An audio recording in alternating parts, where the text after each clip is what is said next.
Karen calls 911 on a black man for acting suspicious. But the twist? He's a cop closing his own garage. What he uncovered when he arrived at the scene wasn't just a case of racism. It was a moment that exposed the deep-seated biases in our society. This story will hit you hard and leave you thinking long after it's over. The evidence folder slammed against the desk with a force that made the family photos rattle. 3 faces stared back at Detective Marcus Washington, his police captain, red-faced and sweating, his partner, eyes wide with disbelief, and his own reflection in the glass-framed commendations on the wall, 15 years of service now hanging in the balance. "You're throwing away your career over this, Marcus," Captain Burke hissed, his knuckles whitening as he gripped the edge of the mahogany desk. "Think about what you're doing." Marcus leaned forward, his voice steady despite the rage burning in his chest. "This all started because a woman called 911 on me for closing my own garage door. My own garage, at my own home." The captain's eyes narrowed, dangerous and calculating. So what? Some entitled Karen made a mistake. It happens every day. Let it go. But Marcus couldn't let it go. Not after what he'd found. Not after the connections he'd made. The trail of evidence that led from his driveway straight into this office. "I wonder what the commissioner would think about these photos," Marcus said, tapping the folder. "Or the DA. Or the press." The silence that followed was electric, charged with the unspoken question hanging between them. Would Detective Marcus Washington risk everything to expose the truth? Or would he back down and become part of the same corrupt system he'd sworn to uphold? 3 months earlier, the weight of the house keys felt unfamiliar in Marcus's palm as he turned them over and over. 15 years on the force had earned him commendations, respect from most of his colleagues, and finally, the down payment on a modest 3-bedroom in Oakwood Heights. The realtor had smiled too widely when she'd handed him the keys. "You're going to love it here, Detective Washington. It's a very safe neighborhood. Safe." The word that followed him everywhere. The unspoken suggestion that he, a 6'2" black man, was somehow a threat to that safety just by existing. The moving truck pulled away as Marcus arranged the last of his police academy photos on the mantel. Faces of friends who'd risen through the ranks alongside him, some faster, despite fewer arrests and lower performance reviews. The game was rigged, but he still played it. Still believed he could change things from the inside. His neighbors watched from behind twitching curtains as he jogged each morning. Mrs. Henderson clutched her purse tighter when they passed on the sidewalk. The neighborhood watch coordinator just happened to stroll by his property every evening, making notes on his clipboard. Yet Marcus persisted with quiet dignity, nodding politely, introducing himself as Detective Washington, watching their momentary confusion as they processed his profession, his title, his presence in their exclusive community. The precinct wasn't much different. His case clearance rate was the highest in the district, but he'd been passed over twice for promotion. The other detectives didn't invite him for beers, except Rodriguez, who'd come up through the academy with him. The captain kept him at arm's length, assigning him cases no one else wanted, like the string of puzzling break-ins plaguing Oakwood Heights. Nothing significant stolen. Minimal property damage. Just homes entered, rummaged through, and left with maybe a piece of jewelry missing or a drawer of documents disturbed. "It's probably just bored teenagers," the captain had said dismissively. But Marcus recognized the pattern from his days working property crimes. These weren't random. They were methodical. Someone was looking for something specific. He never expected that the search for answers would begin in his own driveway, with a woman he'd never met frantically dialing 911 as he closed his garage door after an 18-hour shift. He never imagined that her misplaced fear would unravel a conspiracy that reached into the highest ranks of his department. But that night, as patrol cars screeched to a halt on his perfectly manicured lawn and officers approached with hands hovering over their weapons, Marcus had no idea how deep the corruption went, or how his fight for a place in this community would become a fight for justice itself. Sometimes the most dangerous threats don't come from strangers in the shadows. Sometimes they come from the people sworn to protect us. And sometimes it takes being treated like a criminal in your own home to expose the real criminals hiding in plain sight. Will you stay with me to discover what happens when a decorated detective finds himself caught between racial profiling and police corruption? Because what started with a simple misunderstanding is about to blow the lid off a scandal that will change this community forever. Detective Marcus Washington's shoulders ached as he pressed the garage door button. After 18 hours reviewing security footage, interviewing witnesses, and building a case file on the neighborhood break-ins, all he wanted was sleep. The door groaned shut behind his unmarked vehicle, too slowly for his exhausted patience. "Excuse me, what do you think you're doing?" The shrill voice sliced through the evening air like a knife.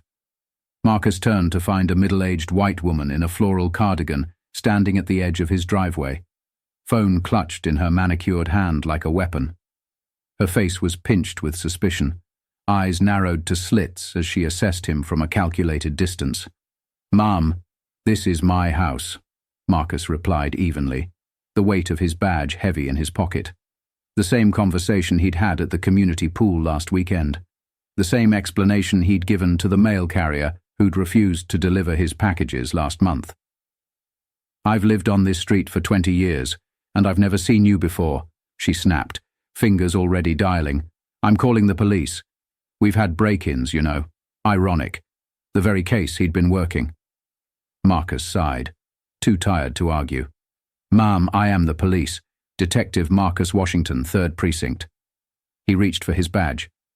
"Don't move," she shrieked, backing away. "I've already called 911. What happened next played out with the surreal clarity that only pure adrenaline can bring.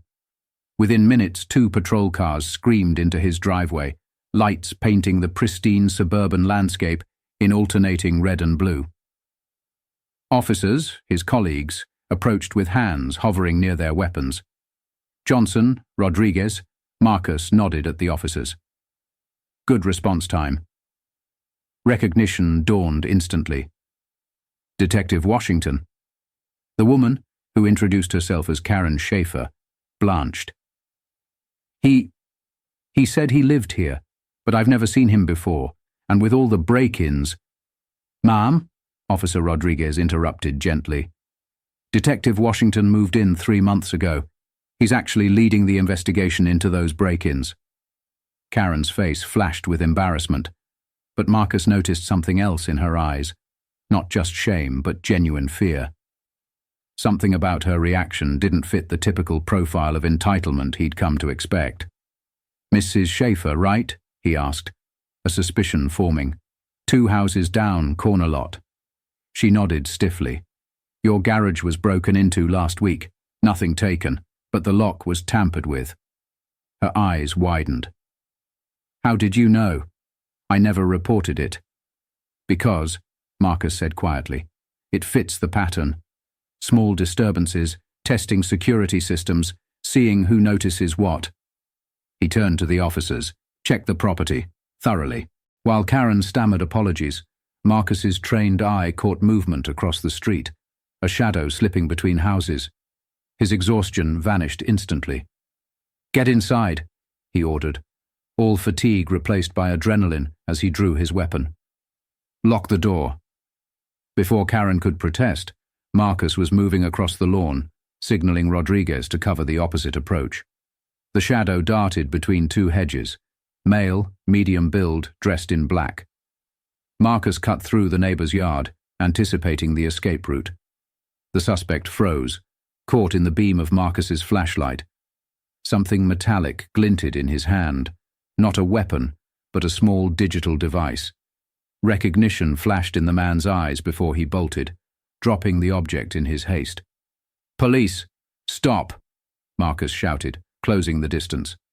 The chase ended when the suspect crashed into a wooden fence, Marcus's hand catching his jacket. The takedown was clean, routine, the handcuffs clicking into place with familiar efficiency. But the object the man had dropped wasn't routine at all. A specialized electronic scanner, high-end, expensive, designed to intercept security system codes, not the tool of an ordinary burglar. And when they searched the suspect's vehicle parked 2 blocks away, what they found made Marcus's blood run cold. A police-issue evidence bag containing jewelry from 3 separate break-ins, and a familiar-looking case file marked confidential that had gone missing from the evidence locker last month. The next morning, Captain Burke's office felt unnaturally cold as Marcus laid out his findings. The captain's face remained impassive, fingers steepled under his chin as he listened. "So you're telling me this random burglar you caught outside your house just happens to have stolen evidence from our precinct?" Burke's tone dripped with skepticism. "That's quite a coincidence, Detective."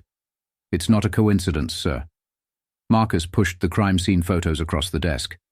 "The suspect, Ray Mercer, has a brother who worked here as a janitor until last year." "And the evidence he had? All from cases where the victims were black homeowners who reported racial harassment before the break-ins." Burke leaned back, his chair creaking ominously. "You're seeing racism where there's just ordinary crime, Washington. Always playing the race card."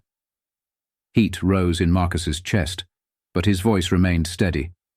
"Sir, with respect, these cases connect. Someone's using our evidence to target specific homes. This could be linked to the evidence that went missing during the Richardson investigation." Burke's hand slammed the desk. "The Richardson case is closed. You're not authorized to reopen it or connect it to your current investigation. Stick to the Oakwood Heights break-ins. Nothing more." The captain's reaction only confirmed Marcus's suspicions. Something bigger was happening, something that reached into the department itself. But without proof, without allies, he was vulnerable.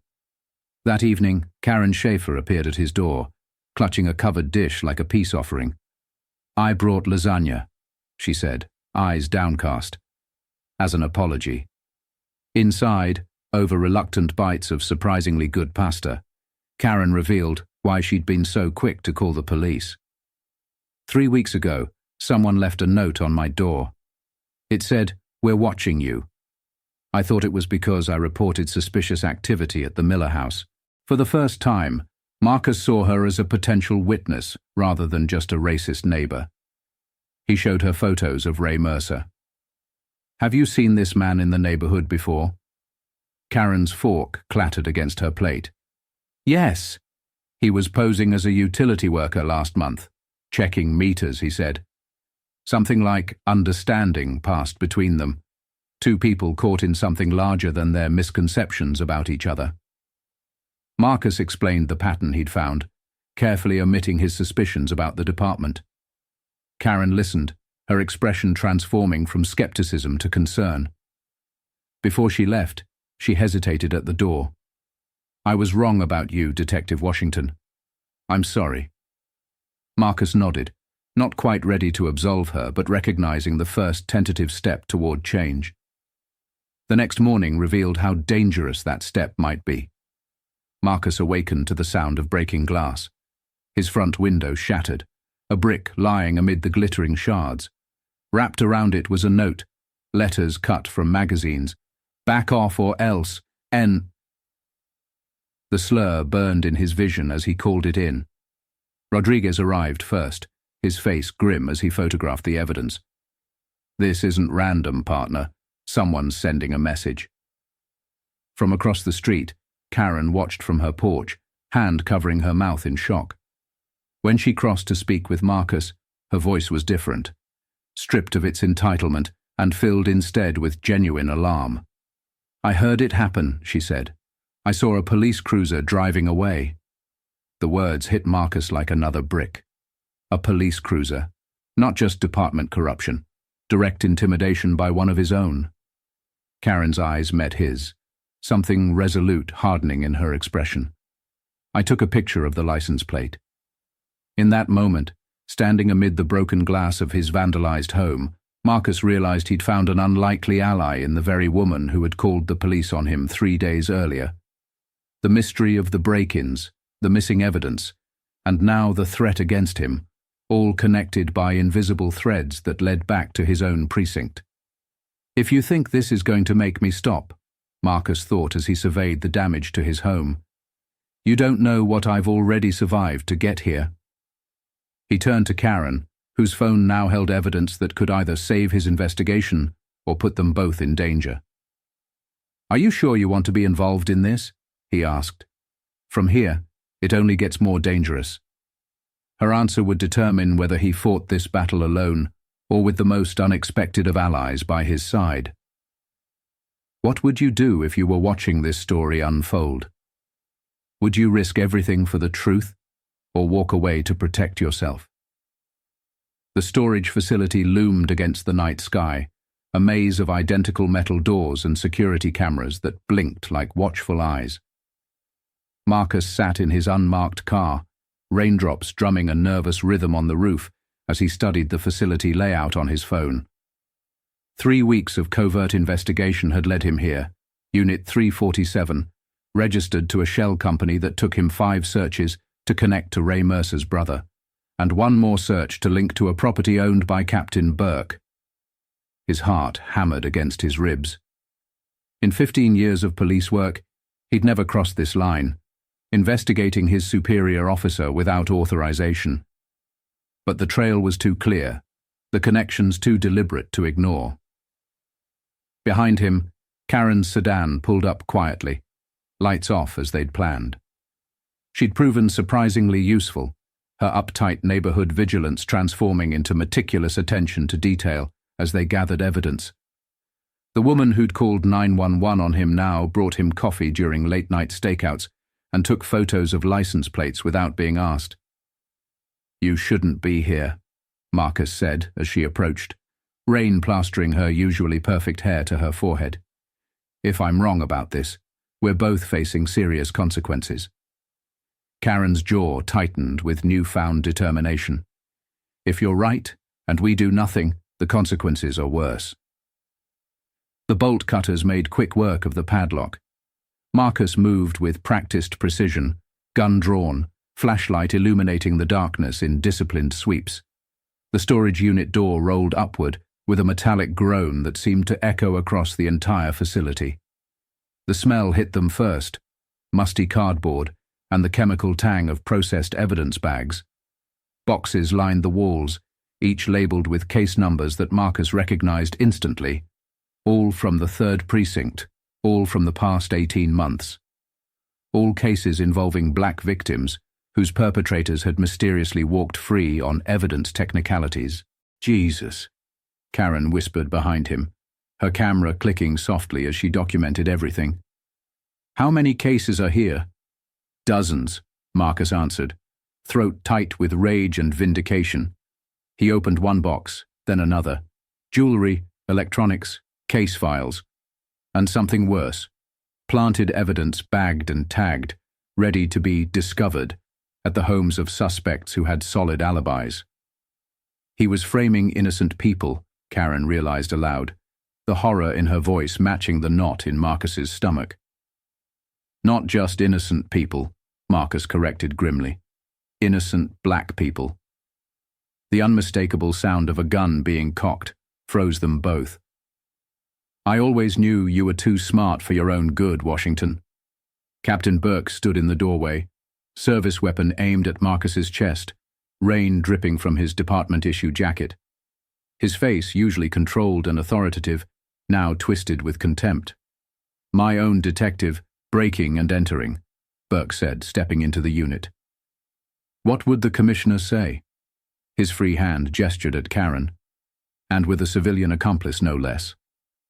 Marcus kept his weapon steady, decades of training overriding the betrayal burning through his veins. "Why, Captain? These are your cases, your victims, your responsibility." A bark of laughter escaped Burke's lips. "My responsibility? Do you know what these neighborhoods were like before people like you started moving in?" Burke's eyes narrowed. Property values plummeting, crime rates soaring. Then suddenly all these rich black families thinking they can just buy their way into our communities. Karen flinched beside Marcus, recognition flashing in her eyes, her own biases reflected back at her through Burke's uglier, more deliberate hatred. "The break-ins," Marcus said, the pieces finally connecting. You were targeting black homeowners, making them feel unsafe. Burke smiled, a cold, satisfied expression. Makes them think twice about where they belong, doesn't it? And when the investigations go nowhere, when evidence disappears or gets mishandled, they learn that even their money can't buy them protection. But it wasn't just about keeping neighborhoods white, was it? Marcus gestured at the boxes surrounding them. This is a business for you, stealing evidence, selling it through Mercer, using break-ins to cover your tracks. Smart boy, Burke sneered, moving closer. Always were. That's why you were perfect, the token black detective investigating crimes against his own people. Who would suspect you were being set up to fail? Every case assigned to you was meant to go cold. Marcus's finger tensed on the trigger. All those families, all those victims who trusted me, who trusted the system. The system works exactly as it's supposed to, Burke replied, his voice almost gentle now. Just not for people like you. In the tense silence that followed, Marcus saw his career flash before his eyes. 15 years of fighting to belong, to make a difference from inside a system designed to exclude him. 15 years of swallowing slights and proving himself over and over. All for this moment, facing the embodiment of the corruption he'd joined the force to fight. Put the gun down, Washington, Burke ordered. We can make this work for both of us. You walk away, retire with a disability pension. I make sure these cases stay buried. Everyone wins. And if I don't? Burke's smile disappeared. Then I'll make sure they find evidence linking you to these thefts. The black detective framing white suspects. Imagine the headlines. The weight of the choice pressed down on Marcus like a physical force. Everything he'd worked for against the justice those victims deserved. His life or his integrity. Behind Burke, a shadow moved. Karen, who had slipped away during their confrontation, now stood at the unit entrance, her phone held high, recording everything. Burke hadn't noticed her, his attention fixed entirely on Marcus. Their eyes met briefly, and in that moment, Marcus saw something transformed in the woman who had once seen him as a threat, the fierce determination of someone confronting their own complicity and choosing finally to stand on the right side. "Do it, Captain," she said loudly, her voice steady despite the fear etched on her face. "Tell us again how you've been framing innocent black people and stealing evidence. My camera's getting all of it."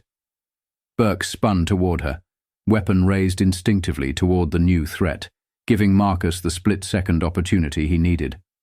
His body moved on autopilot, years of training taking over as he lunged forward, disarming the captain with a precision move that left Burke howling in pain against the concrete floor. As Marcus secured his former superior's hands behind his back with his own handcuffs, the reality of what they'd done, what they'd discovered, settled over them both. There was no going back from this moment, no pretending they could return to their previous lives. "I always knew there was corruption," Marcus said, breathing hard as he called in the situation to dispatch. "But this is systematic. How deep does it go?" Karen's phone still recorded, capturing everything for posterity, for evidence, for whatever justice might look like after tonight. "I never saw it before," she admitted, her voice thick with emotion. "Or maybe I just didn't want to." The wail of approaching sirens filled the night air as rain continued to pour down around them. Standing in that storage unit surrounded by the physical evidence of injustice, Marcus knew that the hardest fight was still ahead. But for the first time, he wasn't facing it alone. Sometimes the most unexpected allies emerge from our most painful confrontations, and sometimes it takes seeing ourselves through a stranger's eyes to finally recognize the truth we've been hiding from all along. The precinct buzzed with barely contained chaos. Officers huddled in corners, conversations dropping to whispers whenever Marcus walked by. Internal affairs investigators commandeered the conference room, their presence sending ripples of anxiety through the ranks. Phones rang incessantly as reporters sought comments on the arrest of Captain James Burke, a decorated officer with 30 years of service, now facing charges of evidence tampering, theft, obstruction of justice, and civil rights violations. At the center of the storm sat Marcus, exhaustion etched into his face as he walked investigators through the evidence for the 5th time. Karen's recording played on the laptop before them, Burke's voice filling the room with unfiltered hatred and breathtaking corruption. "We had no idea," Commissioner Daniels said, her face ashen as the recording ended. The commissioner had flown in from the state capital, the scandal too big for local damage control. "How long has this been going on?" Marcus met her gaze steadily. Long enough that it wasn't a secret. Just something no one wanted to see. His words hung in the air, an indictment not just of Burke, but of the entire system that had enabled him. The commissioner flinched, recognition flickering across her face. "Detective Washington, what you've done shows extraordinary courage," she said finally. "The department owes you a debt of gratitude." Marcus thought of the black families whose cases had been deliberately botched, whose sense of safety had been systematically targeted. "I'm not the one you owe, Commissioner." Outside the precinct, reporters swarmed like hungry predators, cameras flashing as Marcus emerged. "How does it feel to expose corruption in your own department? Did you suspect Captain Burke from the beginning? Are more arrests coming?" Through the sea of microphones, Marcus spotted Karen standing at the edge of the crowd, arms wrapped protectively around herself.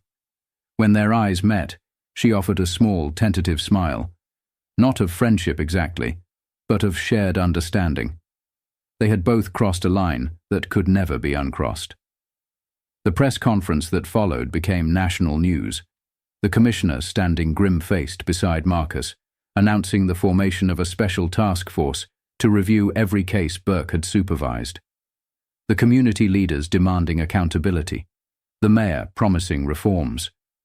But it was Karen who created the most powerful moment, stepping unexpectedly to the microphones when a reporter asked about her role in the investigation. "I called the police on a black man for closing his own garage door," she admitted, her voice shaking but determined. "I was wrong, and my actions could have had tragic consequences. That mistake forced me to confront biases I didn't even know I had." Her words rippled through the crowd, uncomfortable and necessary. Detective Washington could have dismissed me as just another racist white woman. Instead, he showed me what real justice looks like. Now it's my responsibility to do better.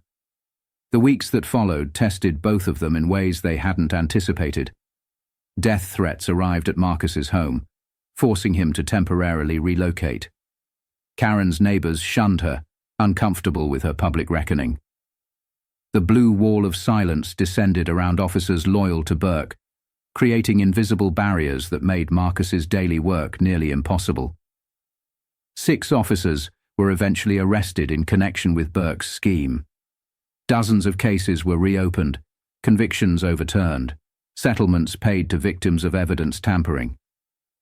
The deeper they dug, the more rot they found, not just racism, but a complex web of corruption that had ensnared the department for years. Through it all, an unlikely alliance formed between the detective and the woman who had called 911 on him. Karen testified at Burke's preliminary hearing, her clear, unflinching account devastating to the defense. Marcus spoke at community meetings organized by Karen to address racial profiling in neighborhood watch programs. They were an odd pair, the middle-aged white woman who had once embodied the Karen stereotype and the black detective who had broken through the blue wall.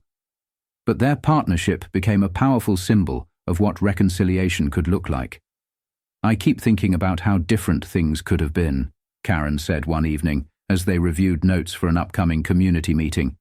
"If you hadn't been a police officer, if those patrol cars had arrived and things had escalated." Marcus nodded, the weight of those alternative scenarios heavy between them. "We got lucky," he admitted. "But luck shouldn't be the difference between justice and tragedy." 1 year later, the community gathered in the Oakwood Heights Park to celebrate the launch of the new Neighborhood Justice Initiative. Children played on freshly installed equipment, while adults mingled around tables laden with potluck offerings. Officers in uniform served food alongside community volunteers, barriers slowly dissolving through shared purpose. At the center stood Marcus, now Lieutenant Washington, head of the newly formed Integrity and Community Relations Division. The promotion had come with resistance from old guard officers, but with the backing of a new chief, determined to transform the department's culture. "Look at us now," Karen marveled as she joined him, surveying the diverse crowd. "A year ago we were practically at war with each other." Marcus smiled, the expression coming easier these days. Sometimes it takes breaking something to rebuild it stronger. On a small stage decorated with community artwork, the new police chief called for attention. Distinguished guests, neighbors, officers, thank you for joining us today as we celebrate not just a new program, but a new beginning for our community and our department. Applause rippled through the crowd as the chief continued. None of this would have been possible without the courage of two individuals who refused to look away from injustice, even when confronting it came at great personal cost. Marcus and Karen exchanged glances, both still uncomfortable with being labeled heroes for simply doing what was right. But they understood the power of their story, how it had catalyzed change that might otherwise have taken decades. When her husband died, Karen found herself alone in a big house, suspicious of every shadow, the chief said. When Detective Washington moved into the neighborhood, she saw a threat instead of a protector. Her mistake could have ended in tragedy. Instead, it began a transformation that has touched every corner of our community. Karen squeezed Marcus's arm gently, a gesture of solidarity they'd developed over months of working together. The journey from that first confrontation in his driveway to this moment had been arduous, painful, and ultimately healing for them both. As they took the stage together to unveil the initiative's new headquarters, a community center built on land donated by Karen, Marcus surveyed the faces looking back at him. Black, white, brown, civilian and officer, neighbor and stranger. All connected by the simple, radical notion that justice shouldn't depend on the color of your skin or the neighborhood you live in. "A year ago, I was closing my garage door after an 18-hour shift," Marcus told the crowd. "I never imagined that moment would change not just my life, but our entire community. What we discovered wasn't just one corrupt officer, but a system that had failed too many for too long." Karen stepped forward, her confidence grown over months of advocacy work. "And I never imagined that confronting my own biases would lead me here. We can't change what happened in the past, but we can choose what happens next." As the ceremony concluded and the community celebration continued around them, Marcus and Karen stood at the edge of the gathering, watching children from different backgrounds playing together on the new equipment, the future they were working to build. Sometimes the most powerful transformations begin with the most painful confrontations, Marcus reflected. And sometimes the people we're quickest to judge become our most important allies.